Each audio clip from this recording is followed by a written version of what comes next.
I have the great, tremendous zechus this week of sharing with you Torah from the center of the world, from Yerushalayim, Yer HaKodesh, here for a family simcha, Baruch Hashem. I had the following thought when I was walking through the old city of Yerushalayim last night, going to the Kotel to daven Ma'ariv.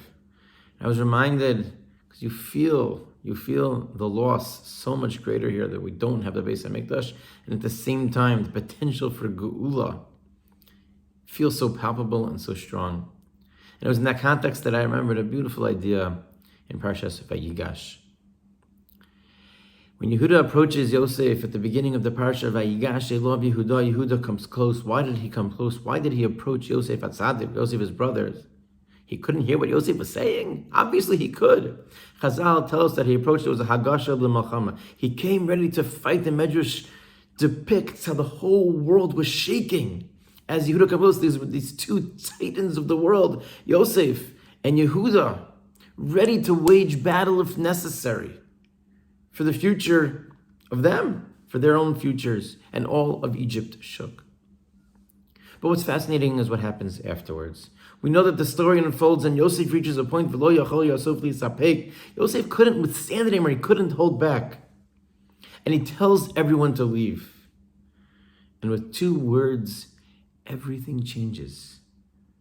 Ani Yosef. I am Yosef. And suddenly, there's no need to fight.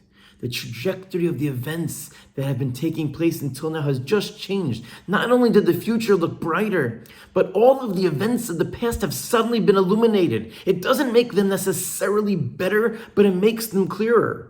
Why they were accused of being spies, how the goblet ended up there, why they were coming in from different directions, why Binyamin needed to come down. All of that suddenly becomes less mysterious, and it becomes clear with two words.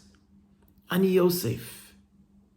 All of the difficulties that they had, realized it was part of Yosef, and in turn Hashem's plan. Those two words clarified the entire picture of the events that preceded it. Says the Ishbitzer that the same thing will be true, the same thing will happen when Mashiach comes.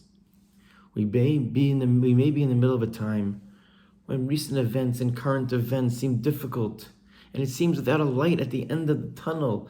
It seems to be the hatred in the world focused in our direction is terrible. And it is terrible. And we're grasping in the darkness of Golus for something to hold on to. And then Mashiach is suddenly going to arrive. And what is going to happen, says the Ishbitzer, it's going to be a moment that has the clarity of Ani Yosef. It's not only going to reverse the trends of the world and the events with the utterance of a few words. And I don't know what those words are going to be, neither did he. But suddenly everything in Jewish history, as difficult as it has been, is going to make some sense. It will be illuminated. It won't make it necessarily pleasant, but we'll understand that the entire way and along the entire journey, even in the most difficult of moments in Jewish history, HaKadosh Baruch Hu was there and guiding it. And this was how it had to be. And all of Jewish history with its triumphs and its tribulations, all the persecutions and prejudice, will be understood clearly as part of a broader picture.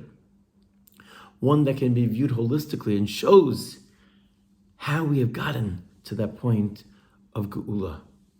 So yes, things may seem gloomy at times, but at the same time, those moments when we see a little bit of an aura after Hanukkah, when the world is illuminated, when you have the privilege of seeing Yerushalayim and HaKodesh, then hopefully that can be mechazik us and help us hold on with the realization that that moment will come on Imam in B'emunah Shlema. We have full faith in HaKadosh Baruch Hu.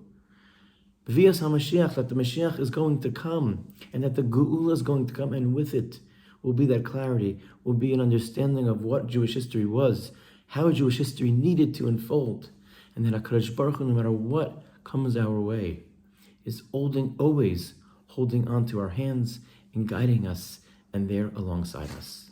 Have a good Shabbos.